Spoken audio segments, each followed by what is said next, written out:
Ulm turned 34. Some other things happened, but most importantly, there was a battle in Kailasa. So yeah, we've seen this army before. Pretty much the same plan, adjusted slightly to have kind of some more arrow catchers out in front, some axe warriors, and then some of these naked skeletons. Whoops, nope, that's an axe warrior. Yeah, some of these skeletons who they don't have any armor. Reanimation is kind of its own little rabbit hole, but yeah, you get different types of undead. And the ones with armor are definitely more useful. So the ones without, they get to go in front and catch arrows. These guys, hopefully, will do something. Not him. That's unfortunate. So this is a gem carrier who definitely should not be part of this battle, but got given a move order instead of a sneak order.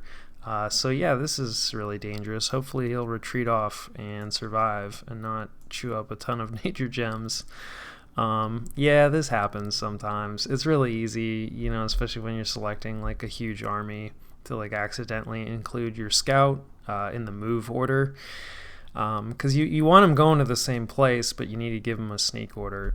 So anyway, yeah, I like to hide mine up in a corner, so if this does happen, they'll probably be fine, and they should definitely be set to retreat. You do not want these guys fighting. There's a variety of ways of carrying gems around to resupply armies, but scouts is definitely easy and a classic. So yeah, that's a little scary, but otherwise plan is the same. So in terms of what we're up against, well, the monolith is here, and then of course the PD, and then punishment for taking so long to start this siege. Yeah, I was really hoping that there would not be a whole nother line of these guys, and he brought out plenty of casters, including another guru.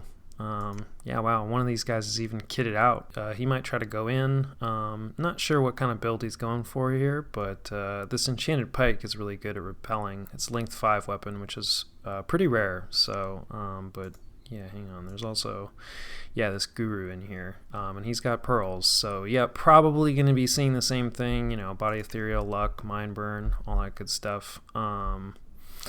So yeah, we've got more warrior chiefs this time.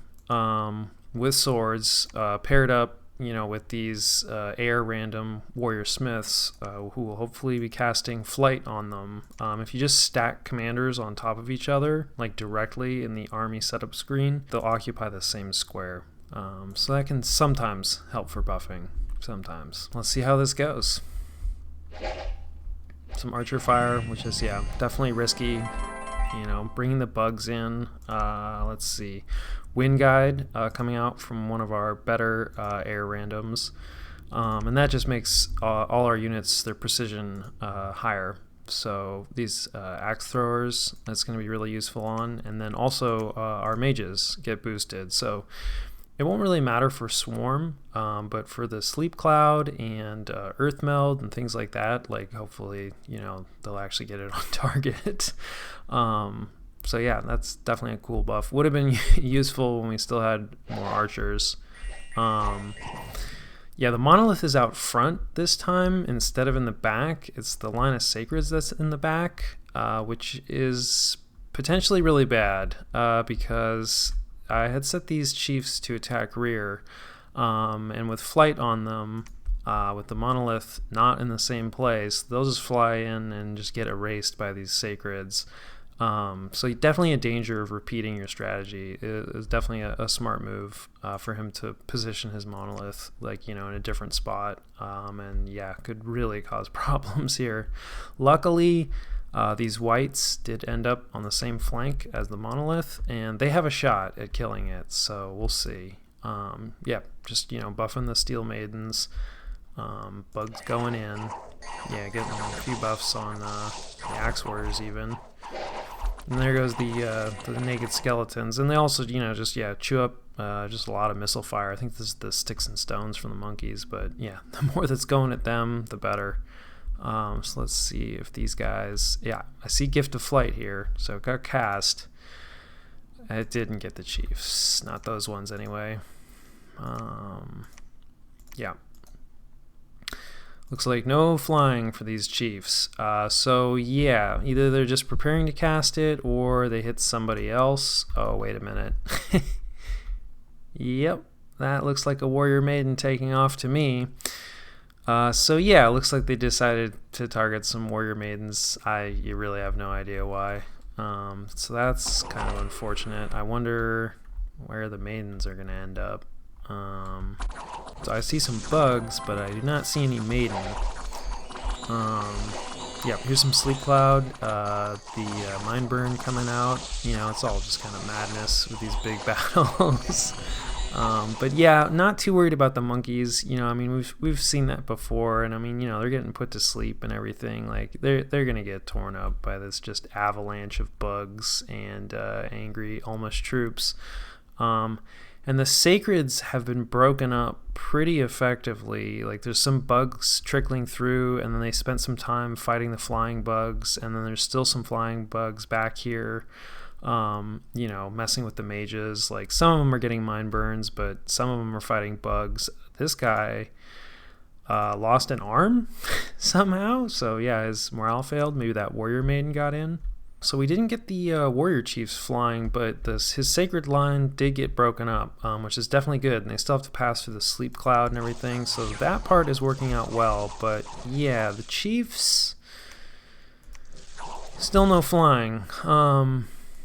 We seem to be okay. Yeah, here's this air random has like abandoned his post. Yes, he's like, well, I gave enough people flying. I don't need to give it to these chiefs. So he's just headed up. He must be on advance and cast spells, I guess. I'm not sure what I was thinking. That may have just been a mistake. I don't know what he's going to cast. So yeah, our troops probably being put to sleep a little bit here. Maybe not yet, but yeah, moving into those sleep clouds is going to be rough for us. But luckily they're kind of clustered, and like they are starting to dissipate, so as we move into them, hopefully we won't get too many sleeps. It looks like the whites have kind of mixed in now, and are just going after like sacreds, and I mean that's not the worst use, but really would have preferred them to target the monolith. But we'll see. They might filter through. Oh, hey, yeah, I just saw some chiefs take off, so some of them must have gotten flight finally. Let's see if they end up in the back here. Oh yeah, yeah. See, so this is actually like kind of okay. Although these monkeys, well, with Body Ethereal, we do have magic weapons here now. So, but they'll probably prioritize mine burning these guys. So if they can move fast, they can get some kills. But yeah, nope. Not looking good here yeah.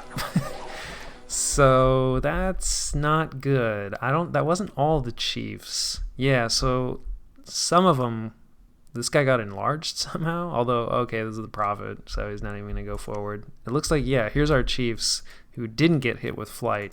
So it actually worked out great that they went off script and did not get flight.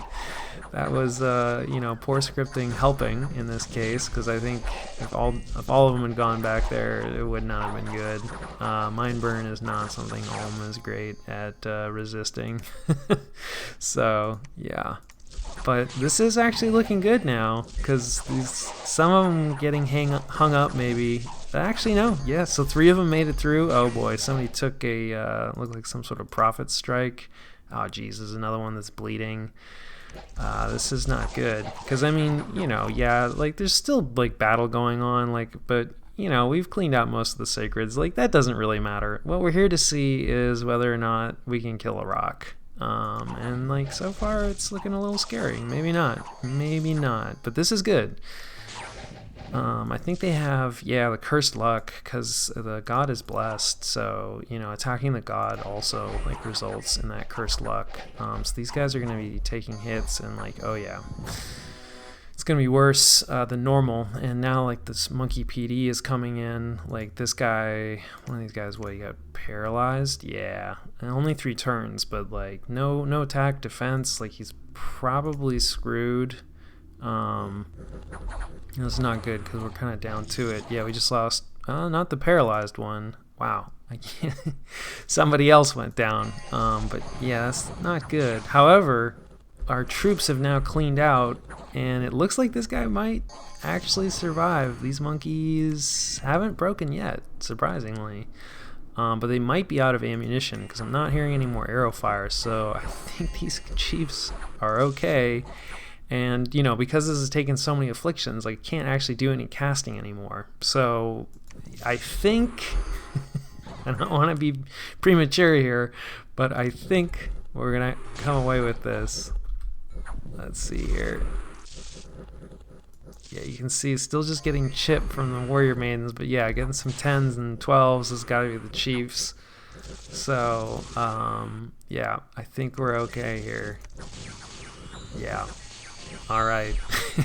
So, finally killed that monolith, you know, and everything else. Yeah, it was not without cost. Like, there's a lot of axe warriors just routing off here. I'm sure we took quite a few losses, but yeah, always happy to get the win. So yeah, let's take a look at what this victory cost. We found a bunch of our own gear, of course. A lot of this is from, there was that guy that was extra kitted, and it did not help him, because yeah, this was his gear. Among other things. So yeah, because we lost some chiefs, which we saw, but we got some of their swords back, so that's good. And then yeah, all told, like, lost really like almost a third, over a third of our stuff. You know, almost half the axe warriors, pretty much all the long dead, which, you know, doesn't really matter too much. Not too many steel maidens, which is nice. But you know, we killed the monolith, so it's all worth it. All of his sacreds are done. He's not going to get this PD back, which is huge, because if for some reason we do get kicked off, he would have to reinvest gold to get that back. Looks like we had some retreats. Yeah, probably lost a few more axe warriors. Looks like the scout did retreat successfully, our gem carrier, so that's good news. Although now, of course, those gems won't be immediately available to resupply this army, so we would not be able to do swarm immediately, since that's what's taking those gems. But yeah, a critical win, definitely. So we did have a few other things. Let's see here. There was a battle between Marverni and Agartha. I don't think this was too much of a battle, but it is a little interesting. Yeah, Agartha didn't really put anything here. There is a random Earth Reader. It kind of sucks to lose a caster, maybe from a retreat or something. But yeah, Marverni has upgraded from, you know, just boar warriors to also boars, great boars. And I think this is a special boar specific to Marverni. And they're kind of cool because they're sacred. So they're going to carry the bless. Let's see if he's got, yep, there's a divine blessing. Okay. So yeah, so these are some blessed up, you know, they got magic gores, so magic tusks, and then this is probably what the larger is for on his bless. I mean, all of this is going to be useful for the boars as well, but larger specifically is kind of nice for them. It does, again, reduce their attack density because they go from size 3 to 4, so you can only fit one boar a tile now that they're enlarged. But their attack density, like, they only have one attack and they're size 3 anyway, and you can only fit 2 a square, so yeah, it doesn't really matter as much for them, I would say. And then they're tramplers. Yeah. And so, you know, you can only trample things that are smaller than your size. So by bringing him up to size 4, you know, he can trample a lot of stuff that they couldn't before. Like now, these great boars can trample just pretty much any cavalry out there. I don't think there's any giant cavalry. But anyway, yeah, so they can trample a lot more stuff. So yeah, this is pretty scary. Like, there's a lot of these boars. This would definitely be rough against our army. You know, you could trample a lot of axe warriors and steel maidens. They don't have a lot of protection. So I mean, you know, they're just boars, but still pretty cool. Definitely leaning into the boar theme there. So yeah, a little bit of searching, didn't find anything. Ermor was eliminated. It's not really that surprising. It didn't look like that war was going very well for them. And then, yeah, we started to break down the fort. And so yeah, there's a couple of these different messages. This is pretty good. I think this is the last one that you get before a breach. So yeah, you can just kind of gauge like, you know, how close you are to being finished. And it's also a useful way to at least have some kind of idea about what is in the fort, you know, because if you bring like a giant army and sit it on a fort and you get a message about how the walls are like barely damaged or you're not damaging them, then that means that, you know, there's a pretty big army inside that fort. So, you know, something to consider. But this is good. We're making good progress. We should breach it next turn. So yeah, and then in terms of what we're doing this turn, we have a bunch of warrior chiefs moving out. Pretty much all the sword guys, since we don't really need those anymore with the monolith dead. And we have, you know, retreats into all these different provinces. You know, just mostly axe warriors. So they're just headed out to collect them. And then we also have one moving into here to just scout, like get an idea of how much, if any, province defense Abysia left, and, you know, whether or not maybe there's an army here. Because, yeah, planning on retaking this from Abysia, which we talked about. And then, yeah, continuing to site search with our D2, trying to get our death income. I mean, it's not very good. So, yeah, we need to find more sites. And then, yeah, a little bit of scouting. Still, you know, trying to see, you know, if Baratos is involved in this war, you know, between our neighbors. And then, yeah, trying to get more information on, you know, what Abysia is up to next, since they are probably free now that they've, you know, killed Urmor. Maybe be fighting Lanka or, you know, possibly Macone or maybe some other neighbors that we don't know about. And then, yeah, just keeping an eye on the siege of Machaca. It looks like there's a bunch of birds here now, you know, have pretty good siege strength. So, yeah, probably just looking to crack this fortification. And then, yeah, still trying to figure out like what Niflheim is up to. You know, saw that Marverni and Agartha are fighting now. And then, yeah, still like got some scouts to see, like, you know, if Marverni is maybe fighting somebody else. But, you know, since we just caught this battle, kind of pulling these scouts back. You know, definitely interested to see how this goes between Agartha and Marverni. I think it's going to be an uphill struggle for Agartha because, you know, they got pretty severely reduced when they were fighting Arcocephali, and they've come back really well. But yeah, it's just hard to, you know, to recover from a blow like that. And I mean, Marverni is looking really scary, you know, because they've already picked up, you know, a couple other capitals. So yeah, I think it's going to be tough for Agartha. But yeah, so turn 34, an important turn. Finally got that monolith. All right, on turn 35, we found a magic site, which is nice. I think this is water. You have to be careful. Sometimes, you know, Rain Ridge, surely water, but, you know, sometimes it's a mix, and yeah, you know, the names don't always line up to your expectations, but yeah. And then, yeah, we caught some battles, and most of these are minor. So Marverni and Agartha here. Let's see. Yeah. So I believe this was one of these is a fort, and Agartha doesn't really, you know, minimal province defense. Some decently. This is a pretty large army. A lot of these boars. I believe this is the one we caught last turn. So yeah, I mean, it's hard to say, but certainly this isn't a great start for Agartha. But you can see like the absolute minimal province defense. Like they're probably hurting for money. So yeah, they're probably just biding their time, you know, choosing the right moment to strike, or, you know, they might be, you know, completely exhausted from their early battles. But we caught a battle between our two neighbors, which is really great. And this is an important one because, yeah, they both brought quite a bit of stuff. So, yeah, we can see what our neighbors are rocking. You know, and how well it's going for them. So this is in a cave, which it kind of doesn't matter, I guess, because neither of these factions do well in caves. So, like, I think everybody is going to be getting, yeah, just a negative to all their skills. And I mean, you know, the Gigantes are pretty skilled. So, I mean, you know, I guess it hurts that their skills have been reduced. But I mean, these guys are pretty skilled too. So yeah, I think it's just going to kind of cancel out. So yeah, this is Hinom's side. He's got some of these Dawn Guard, who are not his sacreds, but pretty expensive, I believe, and they come with this magic weapon. And again, they're well skilled, good protection. Like, these are good troops. Some starvation, which hurts.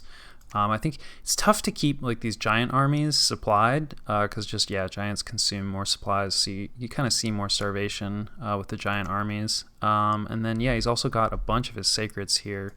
So these Rephite warriors, who are pretty good. They're kind of like the Nephil Jarls that we saw. So they're size 5, not quite as big, not quite as many hit points, probably better skilled. And they've got 2 attacks, which is cool because they got this gore. And then, they have magic weapons built in. And then, of course, they're sacred, so we'll take a look at the Bless. They're kind of rough to, like, stack up and have around because, they're population killers. So just every turn, each one of these guys is going to kill 20 population wherever they're stationed. And then, they also have, this is Gluttony. You see that on, like, demons a lot, but I guess also these guys. And so, they just consume more supplies, which again, contributes to that starvation issue. And then they also cause unrest. So basically you don't want these, you want these guys out conquering. You do not want them like hanging out on your capital or, anywhere valuable. But they are pretty good. And then he's also got, a Melkart, I think. I think it's a Melkart. Anyway, this guy's a prophet, and he's geared out. And you see these guys like as super combatants, and they're pretty cool. Fire and Blood, probably not the strongest super combatant paths, but I think that might be the only one. So, he's got a Vine Shield on him, like that's classic, just, entangles attackers, like reduces the number of attacks you're going to see. Kind of interesting that he has this. I thought that only Femoria could craft this, so maybe he got it off Femoria from fighting him, or got traded to him, or I'm not sure. But anyway, he's got it. It's kind of cool. It's got like some decay, some magic damage, and then this actually helps because it's got some dark vision, so he can see better in this cave, which is nice. And then usually you want it for the plus morale, which is really good on any unit, but particularly super combatants. And then fire resistance never hurts. And then this Burning Pearl, more fire resistance, some attack skill, reduced assassin patience, which won't matter for him, but if you give it to an assassin, I think that assassin is more likely to run into bodyguards. So kind of niche, but and then he can trample. So that's kind of interesting. Probably good for this cave, because his attack and defense is still really good. Really good. I guess he gets a bonus from being a prophet. That's cool. Oh, he must already be blessed, and it's on the bless. Okay, cool. So and he's a hero. Wow, nice. So this guy is. I would not want to mess with this guy. 27 attack, 30 defense. Like, that's pretty ridiculous. His protection is, good, but he's not wearing any armor. But you usually don't see prophets necessarily go in and fight, because they're pretty decent spellcasters. So we'll see what this guy does. And then he's got like one random lone chariot, diseased and like almost dead. So you probably just had it. And then he's got a couple of these Amis, who are pretty solid casters. I think they get random paths, but they're linked randoms. So like they're always going to come like in these twos. So he's got one of nature, one of fire, and one of air. So no gems on them. So and they're also healers, I think. Oh wait, no, one of them is a different. This is an Acha or Aka. I don't know. Not the same kind of caster though for the nature one. Because he's a healer, which is really cool. That's a very rare ability. Won't matter for the battle. So anyway, that's what Hinom is rocking. Let's take a look.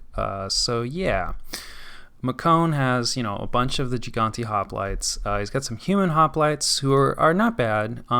Pretty low morale, but like really good protection. Like their skills really suck in the caves. They're okay otherwise. Probably back position to like catch any flyer, spam in case, I don't know, somebody's doing like some swarm or, who would do such dastardly things.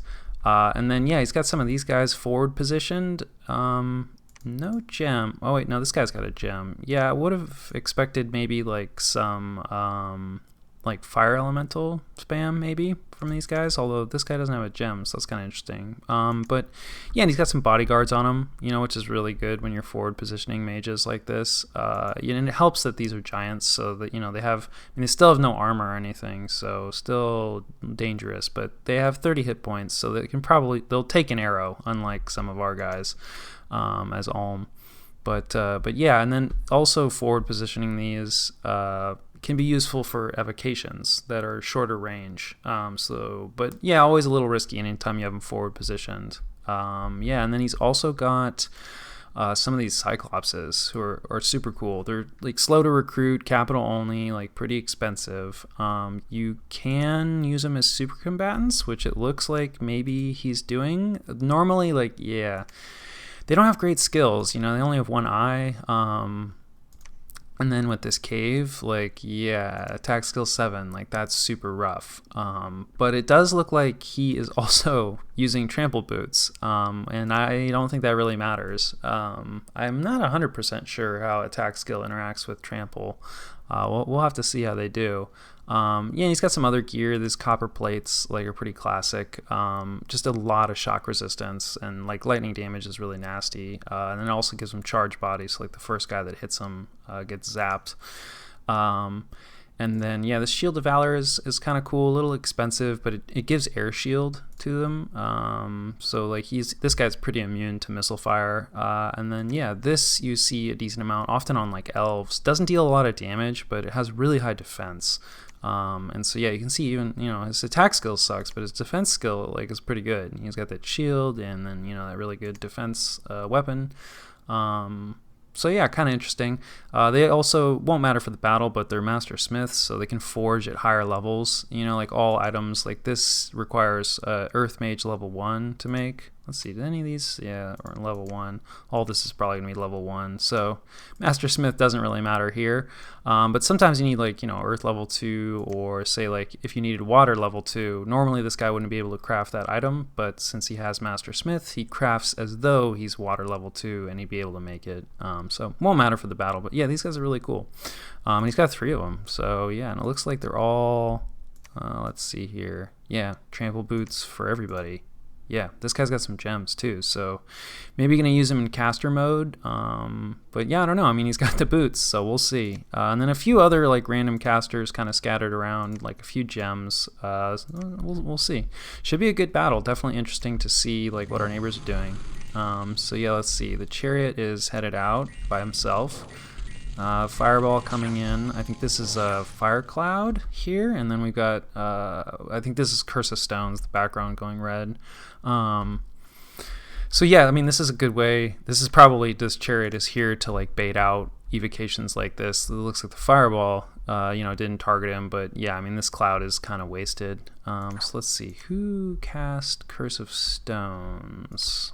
Let's take a look at the commander list. Yeah, okay, so the Elder Cyclops here, and that's probably what at least some of those gems were for. So yeah, all of this is from Curse of Stones here, so like all the enemies had to take a resistance against it, and you can see that like there are a few fails in here, but most of them resisted the effect, so yeah, I don't know. Curse of Stones can be good. Maybe like give some penetration gear to them, which can be hard to get a hold of.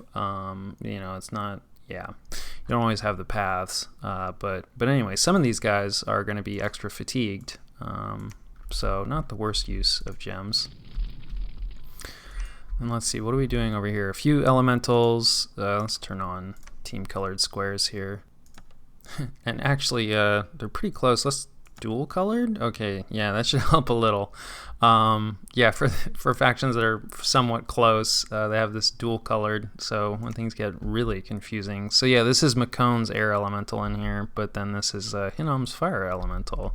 And then we have a few phantasmal warriors being spammed out, probably from that air random. It looks like yeah, he enlarged himself, this nature mage, so I mean, it could be relevant with the tramplers running around. Probably not. I think these guys, yeah, they're size 5, so they'll still be able to trample. Yeah, a couple of these pale ones, just probably also like evocation bait. The Sacred's getting kind of spread out here. That's a little rough. Like some of these guys have gotten out way ahead of the rest of the army. Let's take a quick look. I don't know if we've looked at this guy's bless, but yeah, I mean, this is solid, I would say. I mean, Blood Surge, is always good. These giants are definitely going to get kills, so they're pretty likely to activate the Blood Surge. That's kind of one of the issues with Blood Surge, is that if you don't get that kill, it does nothing. And it's really good once it's active, but if you don't activate it, then you're sort of just wasting bless points. But these giants should be able to get kills, and then of course the attack skill combos well with that. They're more likely to land hits and activate that blood surge, so that's cool. And he doubled up on attack skill. This is like 2, because I think it comes in increments of 2, right? Yeah, so he has less defense skill, but still nice. Not a ton of resistances. 15 shock though, which is really good. No fire resistance, and then a little bit of cold. So pretty solid bless. These Rephites are going to be scary for sure. No regeneration or anything like that. So not completely disgusting, but this is a lot of Gigantes. And the Gigantes are a lot tighter. A little bit of Legions of Steel coming down there. I think this is Panic right here. So yeah, it looks like the Nature Mage doing some Panic. And then, I think this might actually be, it's either Fire Cloud or it might be like Sulfur Haze, I think is another one. But yeah, these clouds did a lot better. And like these cloud effects in the big battles, they can be really good because, a lot of units are going to be passing through them. You can see a lot of these guys have, taken some fairly significant damage. Oh well, this guy's diseased. Yeah, it's really rough, these giant armies. Yeah, here's a little bit of poison damage. So I think this is Sulfur Haze because it also deals a little bit of poison, which is nice. Anytime you can get multiple damage types, it's just less likely your opponent's going to be able to resist all of it. Although it looks like a lot of these guys that are really injured are just, starving to death already. So that's rough. But yeah, so I mean, you can see once the Gigantes, if they get a surround, even on these scary Rephites, it's not gonna matter. But yeah, here we have the Dawn Guard actually engaging. Kind of outnumbered though. That's the thing, right? These Gigantes, can pack really tightly. So I mean, normally the size 4. You'd only be able to have 1 a square, but you can have 2 a square, so it's pretty nasty. Down here though, these Rephites, are now in numbers and starting to come away. I think, doing a little better, but I don't know, this is not looking great. And then, mostly kind of just lame spells now coming out from these guys, Flying Shards, very unlikely really to do anything to these guys, so probably these guys already summoned some elementals or something, and now they're just doing whatever they do. This is probably our Curse of Stones caster who's pretty fatigued out. Let's take a look. Okay, nice. So, wow, these guys must have cast, Flight on themselves. Yeah, so they buffed themselves up. Let's see, what else? He's got the Air Shield, some Reinvigoration, probably from Summon Earth Power. In fact, let's take a look at these guys. Okay, how did they buff themselves? Your overview, it's a C to just bring up only the commander list. So let's see here. Okay, Iron Skin, so yeah, it just increases protection a lot. Flying Shield is really good. It blocks 50% of all incoming attacks, including a lot of magical attacks, spell projectiles and stuff like that. And then Temper Flesh just reduces all the damage types. So I think it's 50% reduced for Slash, Pierce, and whatever the final damage type is, Crushing, I think. But anyway, it's really nice on super combatants and thugs, and I think it also gives a little bit of fire resistance too. Yeah, and then they cast Flight, and now they're just trampling guys. So yeah, that's pretty cool. Their fatigue is 83. That's pretty high. And 78. That's a little rough. So yeah, I don't know. We'll see. But I don't know if these are... No, it looks like these guys are just routing. So I don't know if he left any bodyguards back here for his casters. I don't think so.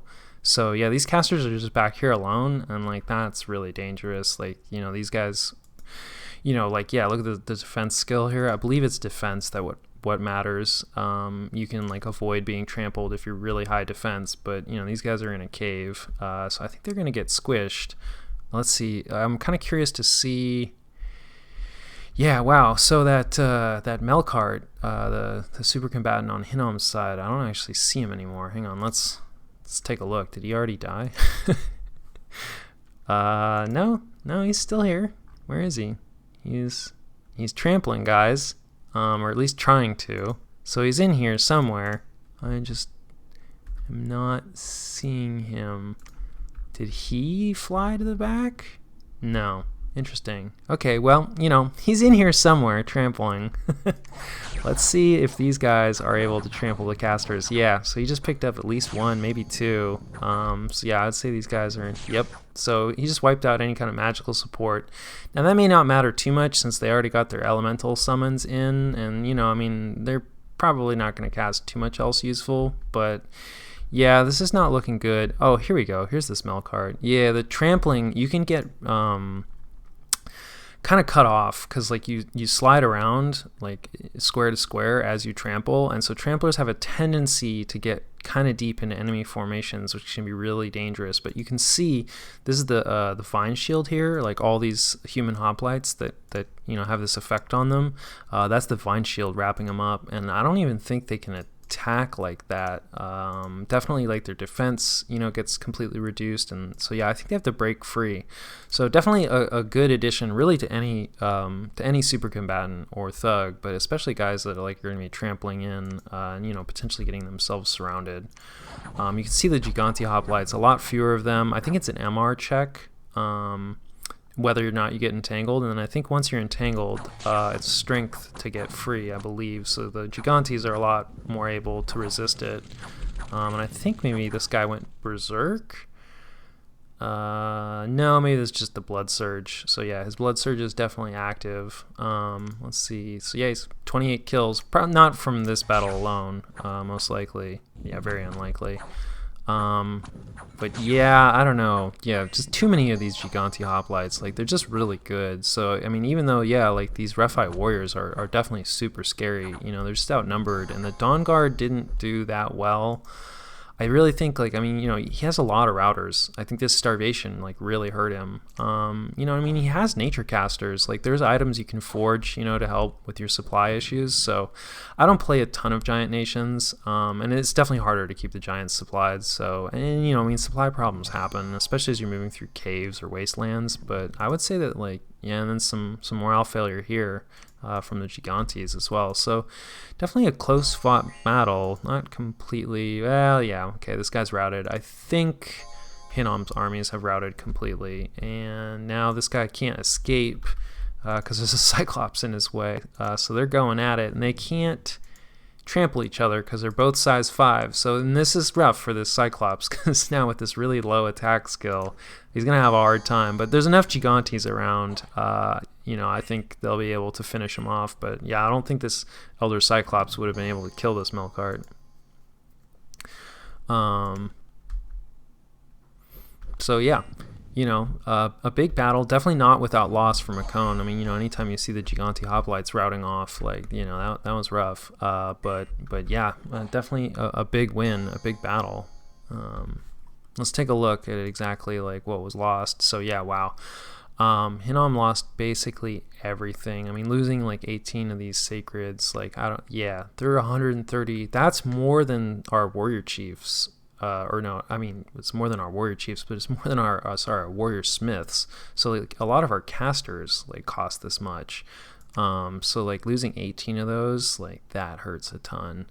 And then I mean, yeah, he lost this Melkart, like 485, like probably slow to recruit. That's really rough. He lost the gear on him. And then yeah, a few casters. I mean, it's not like he didn't do any damage, right? Like losing 24 of these Gigante hoplites, at 40 gold a pop, like that really hurts. And they're limited recruitment, right? These Gigantes. So even if you have like the money and the resources, you can only recruit so many at each fort. I think it's like, I forget, 3 or 5. It's more in your capital, but not very many. We're talking, anywhere from like 2 to 5 per turn per fort. So it's hard to replace these losses. But I mean, that said, I mean, you can see that, like, yeah, Macone, I would say, definitely got the better of this. They didn't lose any of their casters. So yeah, that's a really big win for Macone. So yeah, and then in terms of what we have going on, we had some events. This is good. You know, people are happy. That's nice. Some extra gold, some additional misfortune. So you know, that's fine. Losing some province income naturally. And hey, an ancient treasure, 62 gold. But we breached the fort here, so that's really good news.